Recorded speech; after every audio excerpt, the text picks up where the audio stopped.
Hola amigos, les habla de Herrera en su canal de Geopolítica Chilena. Si les gusta este canal, suscríbanse por favor, denle un clic si les gusta y continuemos con nuestro análisis de la relación entre Argentina y Chile, los hermanos siameses. Recapitulando, a fines del siglo XIX, principios del siglo XX, Argentina se convierte en una potencia industrial y exportadora y en un gran atractor de población europea. El mismo excedente de población europea que se expandió hacia América a través de Nueva York, italianos, holandeses, alemanes, polacos, en fin, escoceses, y inmigrantes en general, sicilianos, italianos, aumentó fuertemente la población, comienzan a participar en una sociedad industrial, porque Argentina se convierte en una sociedad industrial, con especial énfasis en la zona de Rosario, de Buenos Aires y su conurbano, Córdoba y otras localidades, y junto con la enorme exportación agrícola, van convirtiendo a este país en un país fuertemente rico, que ya de por sí estaba llamado a serlo por su geografía. Acuérdense que esto es un análisis geopolítico, no político. ¿Qué pasa en Chile al otro lado? Bueno, Chile viene saliendo de una exitosa guerra de expansión y de un siglo de expansión, 4 veces, y realiza su último ajuste violento en la guerra del 91, que consiste en un debilitamiento del presidencialismo y la instauración de una república parlamentaria. No deja de ser un país unitario, pero el Congreso comienza a asumir el control, fundamentalmente el presupuesto, a través del cual va reconstituyendo gobiernos a partir de Jorge Montt en adelante hasta el gobierno de Arturo Alessandri, en el cual Chile ingresa al centenario siendo bastante próspero, ¿eh? Ojo, siendo bastante próspero, un país que exporta agricultura, comienza a desarrollar su industria minera en el norte, descubre que en realidad está sentado en riqueza que antes no tenía, como el salitre, que ya venía fuerte, pero que comienzan a aparecer otros, como el cobre, que va a ser tan decisivo en el siglo XX. En los minerales de hierro, en la tercera región, el oro, la plata, en fin, Chile se encuentra con una riqueza que no esperaba.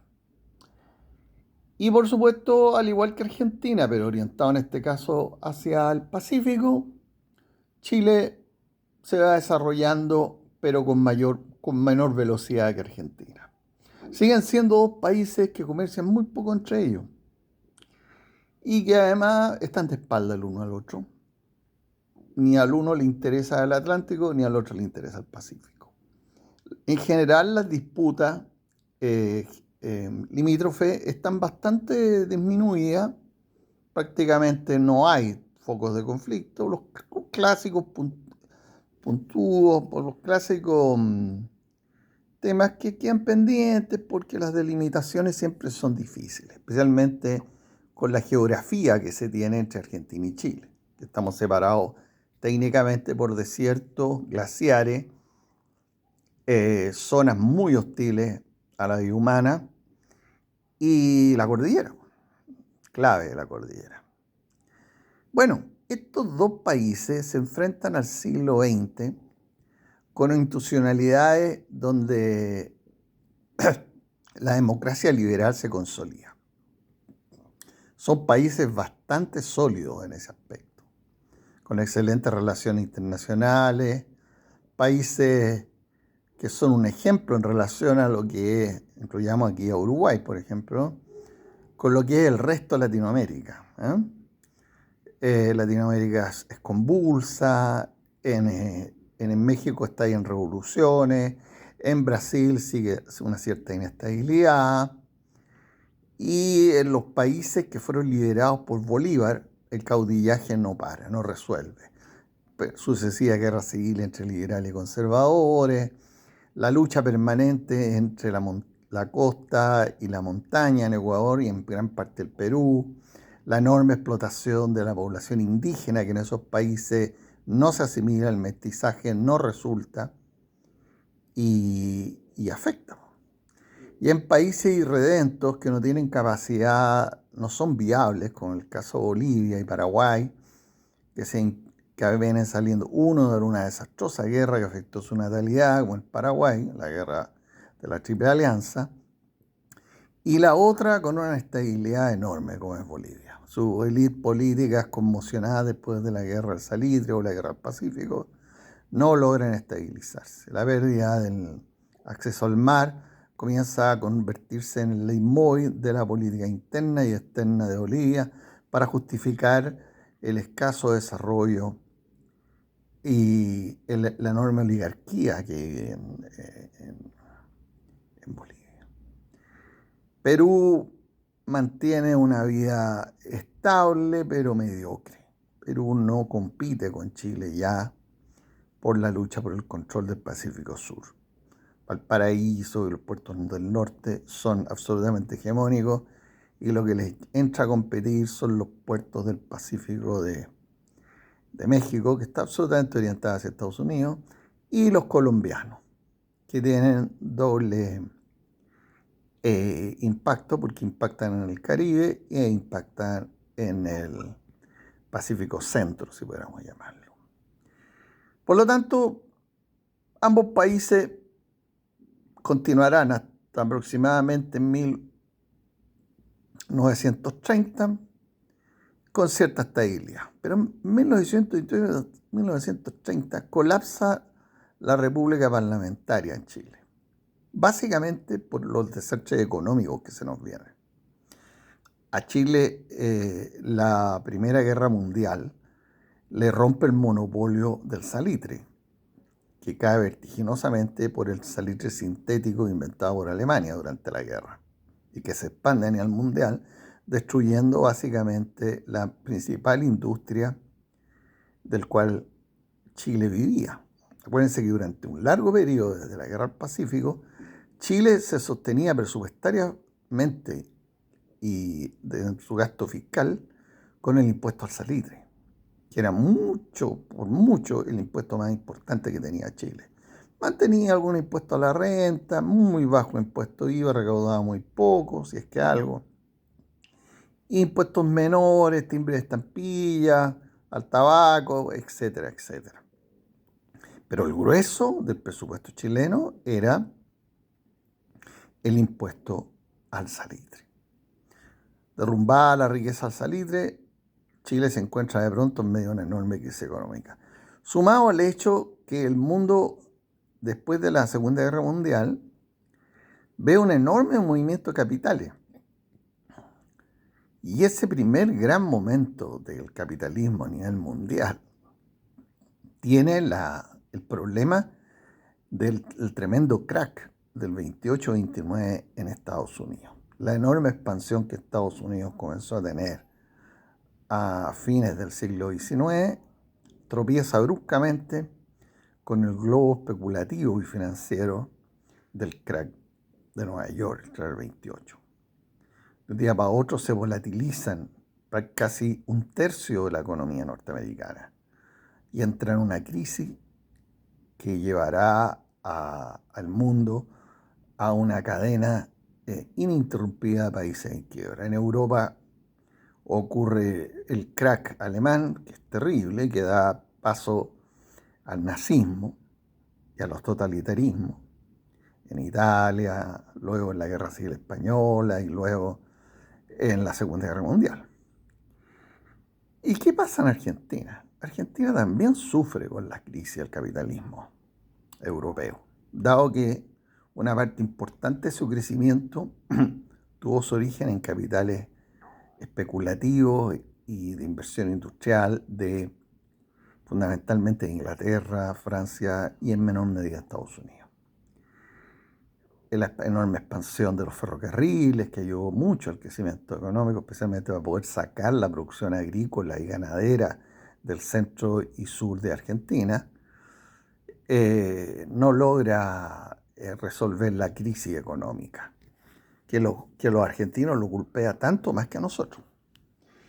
Lo que pasa es que nosotros, que no somos un país precisamente muy igualitario, estamos en un torbellino porque nuestra población ha ido mejorando su estándar de vida fundamentalmente por las sabias políticas que se implementaron en el siglo XIX de educación pública y de infraestructura. Chile se dota de una infraestructura ferrocarrilera, de colegio, expande la universidad, muy poco, pero la logra expandir. Y en general el nivel educacional de la población comienza a mejorar, la salud comienza a mejorar y por lo tanto la natalidad comienza a mejorar. Es el periodo en que migra, por ejemplo, una parte importante de la mayor colonia palestina que existe hoy día en el planeta, en Chile, la colonia de Chile. Y esa colonia proviene del Belén y de la Palestina cristiana que huye de la persecución turca después de la Primera Guerra Mundial y de la caída de Turquía. Y emigra masivamente hacia Chile. Fundamentalmente, curiosamente, hacia el centro-sur de Chile. Talca recibe una gran cantidad de población y otras más. Y además comienza a mantenerse y fluir también una buena cantidad de suizos, algún flujo alemán, producto de la Primera Guerra Mundial. Muchos alemanes que tenían parientes en Chile comienzan a irse a Chile por las crisis económicas de Alemania. Y suizos también, recibe una interesante cantidad de suizos y de ingleses, aumenta también la población de ingleses. Los yugoslavos también huyen después del derrumbe del Imperio Austrohúngaro, croatas fundamentalmente, que migran hacia Chile, hacia los dos extremos, el norte y el sur. En el norte nacen entidades como los Sokol, y en el sur también se instala el básquetbol, entre otras cosas, de esa migración. Interesante, fíjense. En fin, Chile es un país que está en medio de una crisis igual que Argentina. Los hermanos siameses se encuentran en crisis. Pero en el caso de Chile, la convulsión tiende a solucionarse básicamente porque se repotencia algo que era muy históricamente fuerte, muy estudiado por los politólogos, fundamentalmente los ingleses, o gente como Sartori, quizás uno de los politólogos más influyentes del siglo XX. Y estos politólogos decían que Chile siempre había tenido una fuerte corriente interna presidencialista. En cambio, Argentina, que ha mantenido una estabilidad en su visión federalista, comienza a tener problemas. Y esos problemas ponen fin al Estado liberal argentino, centrado básicamente en las ciudades más grandes, en Córdoba, en Buenos Aires, Rosario y Mendoza, y comienza una tensión creciente por las diferencias con la capital, básicamente. Y aquí también emerge un tema no menor, que es el ingreso de los militares a la política argentina. Los militares, al ver la inestabilidad en que está metida Argentina, el hecho de que el proletariado urbano del Gran Buenos Aires comienza a ser más anarquista y a traer las ideas del comunismo y del anarquismo, fundamentalmente por la migración judía, las migraciones euroasiática o eurocéntrica, que está mucho más influida por el fenómeno de la Unión Soviética, el eje iglesia-ejército comienza a luchar fuertemente y a destituir y a tomar el control del Estado central argentino. Y durante todo lo que queda este siglo, hasta más o menos la Guerra de las Malvinas y la posterior llegada al poder de Raúl Alfonsín, 1984, en esos 50 y tantos años, estas 5 décadas, vamos a ver la presencia de un conjunto de golpes de Estado en el cual el ejército se va traspasando el poder con muy breves periodos de gobierno civil. Y por lo tanto, Argentina comienza lentamente su decadencia institucional.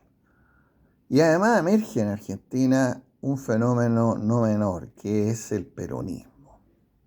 El peronismo es la expresión que tuvo el fascismo en América Latina. Y es fundamentalmente en el Brasil de Getúlio Vargas en los 50 y en la Argentina de los 40 en adelante con el general Perón. Perón es un personaje populista que no tiene una pequeña patina democrática, liberal, pero en realidad es un corporativista, un hombre del ejército que se lleva muy bien con el mundo sindical, se afirma en el proletariado urbano contra la iglesia y contra el ejército más católico, más tradicionalista, y comienza a generar un populismo que siente simpatía por el fascismo y que tiene una visión cada vez más nacionalista. Y además comienza a pensar en términos geopolíticos bastante sui generis. Argentina, que no había mirado al Pacífico, de pronto comienza a observar su entorno y se da cuenta de que podría ser un país bioceánico. Es una extraña pretensión que comienza a instalarse en la psiqui y en la idiosincrasia de la élite militar y geopolítica de Argentina. Nadie entiende mucho esto porque comienza en los 40. Se debe fundamentalmente a, creo yo, a que después de la Segunda Guerra Mundial, Europa decae y el eje del mundo pasa desde el centro europeo hacia Estados Unidos, que es la principal potencia industrial del planeta, y a la Unión Soviética, que es la nación eurasiática por excelencia, quedando reducida Europa a la sombra de lo que fue en el siglo XIX. Inglaterra es un imperio en liquidación, progresivamente irá liquidando su imperio en el mundial, pierde sus colonias africanas, pierde la India, se va quedando con pequeños países, remedios de naciones y con sus grandes colonias anglosajonas, básicamente Nueva Zelanda, Canadá y Australia, que en la práctica son todo lo que una nación libre sería, menos que se sienten parte de la comunidad anglosajona, del Commonwealth. Bonita palabra, Commonwealth. Y comienza una decadencia y por lo tanto la influencia de la élite argentina, la élite argentina decae. Estados Unidos, en cambio, se convierte en el polo mundial, en el hegemón. El otro hegemón está más centrado en Europa y en Asia, que es el hegemón comunista. Y estos dos hegemones lucharán hasta el fin de la Guerra Fría, que tendrá poderosas consecuencias en Latinoamérica y trágicas consecuencias en Latinoamérica. Pero vámonos centrando en el peronismo. La destrucción de la democracia liberal en los 30 y su reemplazo por la oligarquía militar católica conlleva la pérdida de instituciones y su reemplazo por un nacionalpopulismo que, si bien destituye a Perón en los 50, mantienen las mismas visiones que el general Perón instauró en su primer gobierno. Todos los líderes militares aspiran a convertirse en un Perón. Lo disimulan, pero envidian el poder que llegó a tener Perón. Galtieri fue el epítome de esto. Es cosa escuchar su discurso cuando justifica la invasión de las Malvinas. El hombre se ve como el segundo Perón y nos advierte a nosotros los chilenos: primero las Malvinas y después venimos nosotros. Extraño, ¿eh? Extraño, pero así es. De ahí viene la hostilidad que Argentina nos ha profesado durante todo el siglo XX.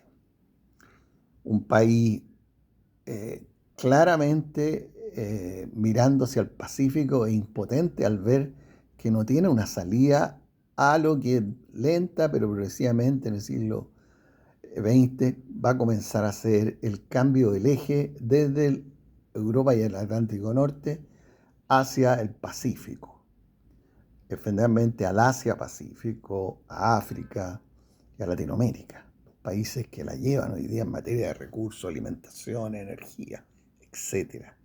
Y industrialización. No miremos a huevo ese proceso. La Europa mantiene, claro, su innovación tecnológica, pero ya tiene mucha competencia. ¿Y qué empieza a ocurrir con Argentina? Comienza a ocurrir la creación de conflictos artificiales. Y todos esos conflictos van instalándose fundamentalmente en el Atlántico Sur. Argentina, en su afán de cerrar la humillación de lo que ellos consideran la usurpación de las Malvinas, y su afán de cuestionar el control chileno del canal del Estrecho Magallanes y lograr la ansiada salida hacia el Pacífico, que además suspendería los derechos chilenos hacia la Antártida, ojo, que es la última gran debate que tenemos con Argentina, comienza a generar hostilidad hacia Chile. En ningún minuto la economía argentina se siente complementaria con la chilena, ni remotamente. Además, el nivel de desarrollo de Argentina, que está en los primeros lugares de Latinoamérica, no causa que mire a todos sus vecinos con un desdén cultural que generará más hostilidad que amistad. Argentina sigue siendo un país riquísimo y comienza a vivir de esa riqueza, pero es un país mal administrado, con una institucionalidad cada día más débil, con una cabeza gigantesca en términos burocráticos y económicos como es el Gran Buenos Aires, y un país que en muchos lugares de Argentina es prácticamente subdesarrollado, y donde el caciquismo es el que manda. En cambio, Chile, en el siglo XX, fundamentalmente a partir del gobierno de Arturo Alessandri, comienza a expandirse industrialmente, gracias a la iniciativa de los 3 gobiernos radicales. La gracia de los 2 primeros gobiernos radicales, de Pedro Aguirre Cerda y de don Juan Antonio Ríos, y el gobierno también de Gabriel González Videla, ¿eh? Que nos coloca fuertemente en el lado occidental. A pesar de la chilladera del Partido Comunista y compañía acerca de la ley maldita y todo lo demás, la verdad que Chile se ahorró un problemita con el comunismo en nuestro país. Fue una ruptura democrática, por supuesto, pero se dio en medio del inicio de la Guerra Fría. Y eso que Gabriel González Videla era el hombre de la izquierda en el Frente Popular. a diferencia de don Banda Antonio, don Juan Asteo Ríos, y esa figura que podríamos señalarla a pesar del enorme cariño que sigue teniendo en la historia, en la memoria del pueblo chileno, don Tinto, probablemente el mejor gobierno a la época y el mejor lema de gobierno. ¿Ah? Don Pedro Aguirre Cerda, en 2 años y medio más o menos de gobierno, instaura un gobierno extraordinariamente innovador. A pesar de ser él un clásico terrateniente del siglo XX, principio del XX, del ala derecha al Partido Radical. Pero don Tinto, cuando esboza su programa de gobierno de industrialización acelerada, que ya venía en algo por Arturo Alessandri, que restablece el presidencialismo, gracias a Dios, y don Pedro enfoca el desarrollo chileno en la educación. Y esboza ese lema que hasta hoy día cualquier historiador y geopolítico chileno se da cuenta de la visión extraordinaria que tuvo don Pedro. Gobernar es educar. Si tú caminas por el Paseo Bulnes hasta el fondo, hasta llegar al Parque Almagro, vas a encontrarte con la estatua de don Pedro, que injustamente no está más céntrica, debería estar, pero ahí está. Y está grabado el lema: gobernar es educar. Yo hago este paréntesis porque creo que siempre hay que rendirle un homenaje a los grandes estadistas. No son gratis. Son gente que señera la historia nacional. Bueno, mientras en Argentina se dedican a destruir el Estado liberal y a reemplazarlo por el nacionalpopulismo y el debilitamiento de su democracia, en Chile se va robusteciendo el Estado social, se va robusteciendo el Estado industrial, se va expandiendo aún más la educación, aumenta la cantidad de clase media, una clase media cada vez más ilustrada, comienza un enorme despegue cultural. No es casualidad que emergen los Neruda, los Pablo de Roca, los Huidobro, la enorme Gabriela Mistral, y así la María Luisa Bombal y varios más que cuesta encontrarse, la Mandrágora, los grandes compositores chilenos que van a crear el folclore tanto urbano como el clásico folclore de la tonada chilena, tan hermosa y tan entrañable. Chile va adquiriendo todos sus contornos culturales más sólidos en este periodo. Argentina, en cambio, comienza a sufrir divisiones culturales también, no menores. La provincia profunda comienza a tomar una enorme distancia de las ciudades urbanas gigantescas. Y ese quiebre se va notando. Los ejércitos transitan por vías distintas. El ejército chileno, al menos hasta el 73, se mantiene obediente y no deliberante. Los partidos políticos reflejan las distintas visiones de una izquierda moderada, mayoritaria, de un centro poderoso y de una derecha ilustrada. Con una izquierda centrada en torno al Partido Socialista, en alianza con el creciente Partido Comunista, que nunca llega a ser electoralmente relevante, eso sí.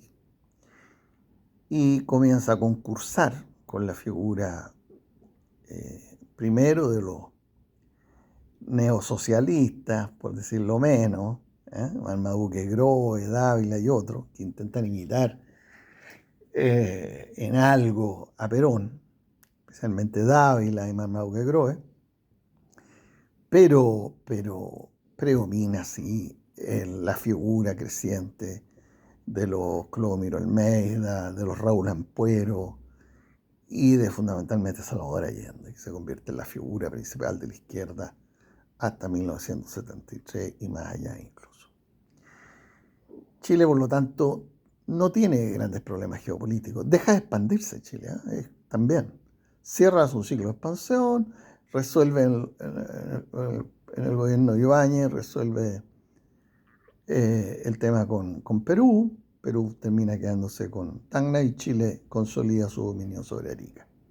Y con eso cerramos el debate fronterizo con Perú, y con Bolivia prácticamente no se tienen relaciones porque Perú comienza su irredentismo en relación a la salida al mar.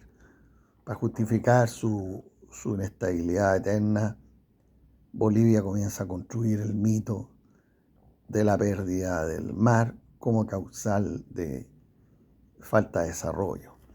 Claro que no todo el Perú, porque la élite industrial y agrícola del centro de Sudamérica, radicada en Santa Cruz, comienza a tomar distancia de las doctrinas irredentistas de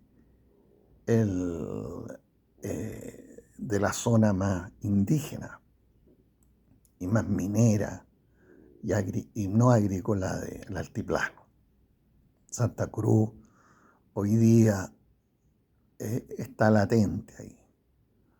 Puede incluso, en una hipótesis no tan improbable, que se secesione en algún minuto de Bolivia y aspire a tener una relación muy cordial con el Paraguay.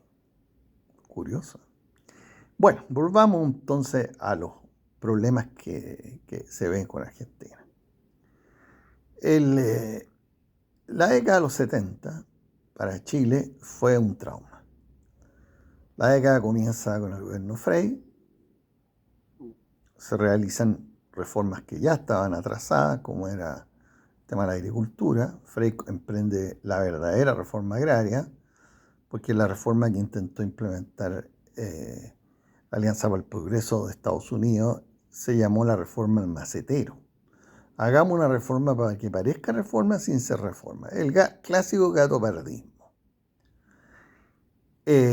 Y con Frei comienza la verdadera política agrícola. El golpe para la derecha es tremendo. Es tremendo. Los partidos liberal y conservador prácticamente son pulverizados en 1964, 65. Caen en un descrédito tremendo con la reforma agraria, pierden su base electoral y se ven obligados a fusionarse en el llamado Partido Nacional con una derecha más corporativista, agraria, resentida, muy influida por el militarismo, con una patina desde el punto de vista democrático, a diferencia de los viejos políticos que ya comienzan a perder figuración, como Bulnes, García Garcena y otros próceres del liberal conservadurismo, que son reemplazados por figuras como Pablo Rodríguez, Onofre Jarpa y otras figuras del agrario laborismo y del nacional populismo, que podríamos decir nacional populismo de una derecha que no comulga con el pasado y que su principal problema es la democracia cristiana y la izquierda, la centroizquierda. Por otro lado, la llegada de Allende al poder precipita las cosas en Chile y nos encontramos con un gobierno débil, de minoría, fatal en su enunciado inicial.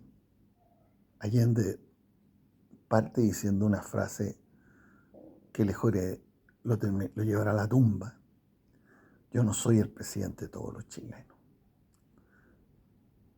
Es de una ceguera que demuestra una de las principales debilidades de carácter que tiene Allende, que es un hombre que en el fondo es frívolo. Es brillante, sí, pero es frívolo. tiende a no mantener su palabra. Tiene una personalidad media esquizoide. Por un lado es un romanticista de izquierda de la época, básicamente formado en la época de los gobiernos de Alessandri. Y bueno, es un hombre aventurero, pero también es una persona que cuando quiere ser racional lo es. Condujo a la izquierda finalmente al poder, por una azarosa combinación. El país estaba más inclinado hacia una mayoría social de centro-izquierda, eso sí. O sea, Tomic y Allende diferían muy poco en el programa de gobierno. De hecho, muchos hemos pensado que el gobierno de Tomic era más audaz que el gobierno de la Unidad Política y Social del Pueblo, que era el programa real de Ramiro. Partía de un fracaso, que la democracia cristiana y la izquierda no iban juntos. Pero Ramiro tuvo la decisión de anticipar lo que fue la concertación. Esa es la gracia de Ramiro Tomic. Y la defensa del cobre, por supuesto. Bueno, viene el golpe. El golpe no es más que la expresión geopolítica de aquel periodo que comienza con Eisenhower y se profundiza con Nixon, con las pausas también de la guerra de Vietnam, de Johnson y de Kennedy,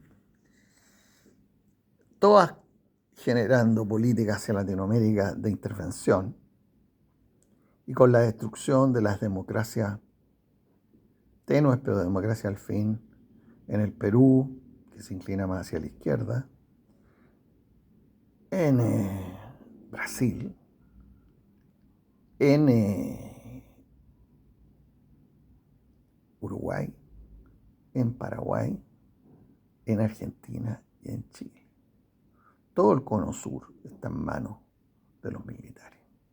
Y estarán en manos de los militares desde mediados de los 60 hasta la mitad de la década de los 80. 25 años. Y aquí tengo un cogollito para el querido Kissinger, que acaba de estirar la pata. Este hombre es por lejos, un genocida. En el Centro y Sudamérica, la Guerra Fría dejó 250.000, 300.000 muertos civiles.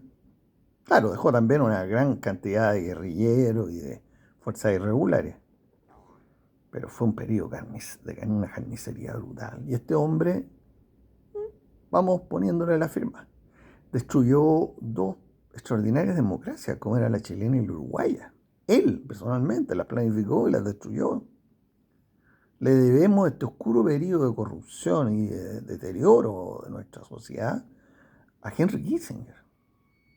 Nixon siguió la instrucción. Nixon estaba preocupado de Europa, la Guerra Fría, las relaciones con China y Vietnam. Esa era la preocupación fundamental de Richard Nixon. Por lo tanto, buena parte de la política hacia América Latina era un reflejo de la política mundial. Y esa política la dirigió fundamentalmente Henry Kissinger, William Colby y otros personajes, Alexander Haig, en fin. Y bueno, y nos encontramos en una Latinoamérica que en principio tenía una cierta solidaridad con intradictadura, que se plasmó en el Plan Cóndor. También bendecido por Kissinger y compañía, que fue un segundo momento de matanza a nivel latinoamericano. En Argentina el número de muertos y desaparecidos se calculan 30.000. En Chile nos movemos en un rango de 6.000 a 8.000 personas desaparecidas. Y exiliados, casi 500.000. Gente con sus derechos violados, más de 250.000. Y la sociedad entera chilena retrocediendo en todas las áreas. Y alimentando el mito del gran desarrollo chileno, bla, bla, bla, bla, bla. Pero además nosotros tuvimos las grandes amenazas al vecindario. Primero tuvimos la amenaza del desquiciado Velasco Alvarado. Velasco Alvarado, profundo nacionalista, un hombre más de izquierda fundamentalmente, pero cuyo principal valedor era básicamente la Unión Soviética, porque la Unión Soviética rearma el ejército del Perú. Lo dota de una fuerza blindada extraordinaria. Su fuerza aérea es probablemente la mejor de América Latina en ese minuto, superior incluso o competitiva con Argentina, y un ejército bastante moderno. Y por supuesto aspiraba a la recuperación de Arica y de lo que era el territorio histórico del Perú, según ellos. La élite peruana, curiosamente, no comulgaba con esta visión. Los peruanos, la élite peruana no veía, como nunca vio en general, mayor interés en una guerra directa con Chile. Sí, estar ahí, presentar demandas por la vía diplomática, algo caerá, y efectivamente cayó, ¿eh? Lo que ha dejado a la élite peruana bastante feliz y con menos resentimiento hacia Chile hoy día. Pero este militar representaba el nacionalismo populista peruano y el enorme complejo de inferioridad que el peruano desarrolla durante la mitad del siglo XX hacia Chile. Chile en ese minuto se enfrenta geopolíticamente a las consecuencias de la expansión de su territorio. Nosotros nos hacemos la víctima, ¿eh? Sí, todos nos quieren agredir. Sí, pero nosotros agredimos. Sí, qué bueno que nos pusieron impuestos. Sí, pero nos quedamos hacia el norte y hacia el sur con territorio que no lo teníamos al momento de nacer. Y no podemos andar diciendo por ahí que somos la víctima de la agresión de los vecinos. Porque nosotros somos tan agresivos como lo han sido ellos hacia nosotros en réplica. Pero bueno, no nos vamos a andar quejando de los momentos de alegría, ¿m?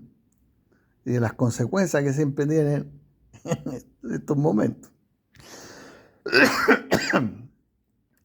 Lo real es que entre fines de los 70 y mediados de los 80, Chile se enfrenta a desafíos vitales. Gracias a Dios, el ejército chileno, si bien estaba débil en el norte, no estaba tan débil como para no desarrollar una tenaz defensa. Y eso fue una estrategia muy sólida que desarrollaron los militares, sabiendo que estaban en inferioridad de blindados y de aviones. Fundamentalmente en el mar estaban bastante empatados. La guerra habría sido muy sangrienta para el Perú. En principio hubiera ocupado probablemente Arica, pero hasta la quebrada de Tarapacá, Chile hubiera logrado interrumpir la invasión y probablemente hubiera recuperado el territorio perdido hasta un armisticio. Y eso hubiera sido en la práctica una derrota para el Perú. Perú se ahorró el tema porque justo Videla se enfermó muy gravemente su diabetes, incluso tuvieron que amputarle una pierna, y fue desplazado por Morales Bermúdez, que canceló la estrategia de invasión. Eso le permitió a Chile tomar un respiro y dificultosamente irse lenta y progresivamente rearmando. Pero no pasaron 5 años, 6 años, cuando nos encontramos con una Argentina intentando el 78 y el 82, en ese periodo, abrirnos un episodio militar en el sur, en el Beagle. Y comienza la enorme tensión del Beagle. En ese minuto llega Reagan al poder y Estados Unidos está a punto de vencer, está muy cerca de ganar la Guerra Fría. Se ha recuperado el desastre de Vietnam, La Unión Soviética tiene una crisis económica galopante y además tiene las enormes sangrías de Afganistán. Los países de la órbita soviética cada día son más difíciles de mantener controlados. Llega el Papa a fines de los 70, el Papa Wojtyla llega a convertirse en el líder centro europeo por naturaleza y carcome tanto en Polonia, en Hungría, Checoslovaquia, el poder comunista. El eurocomunismo divide al comunismo europeo, deja de ser monolítico y comienzan con los italianos y con los franceses y los españoles también a terminar la influencia de la Unión Soviética en los países comunistas o en los partidos comunistas occidentales. Esto también no tiene reflejo en América Latina porque aquí el guardián ortodoxo es básicamente Cuba, con su política revolucionaria, y partidos comunistas como el chileno, que además llega al poder, no es menor, y es sacado el poder a la fuerza, y sangrientamente también. Entonces estamos en un escenario donde Chile, en el apogeo de la dictadura militar, porque estamos hablando ya de los 80, se produce el plebiscito de los 80 y se da curso al segundo momento, desde los 80, 82 hasta el 88, en que la dictadura tiende a consolidarse y tratar de institucionalizarse como un modelo que va a tener un término, según ellos, pero que va hacia una democracia a la uruguaya, una democracia protegida, a la de Bordaberry. Más o menos.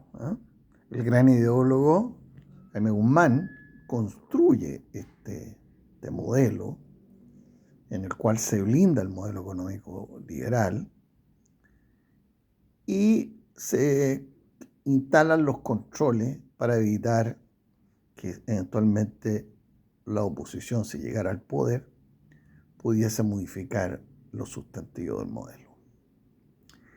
Pero bueno, eso es otro tema. Lo importante es que tenemos al lado a unos gobiernos militares que cada día les cuesta más sacar adelante la economía, porque la izquierda peronista y el peronismo en general le hacen una dura oposición a partir de los 60. Comienzan golpes militares contra los gobiernos radicales, débiles gobiernos radicales, y se van instalando uno tras otro gobiernos militares que no logran resolver la crisis económica. Y en los 70 el peronismo vuelve al poder, pero con un Perón prácticamente en la penumbra ya.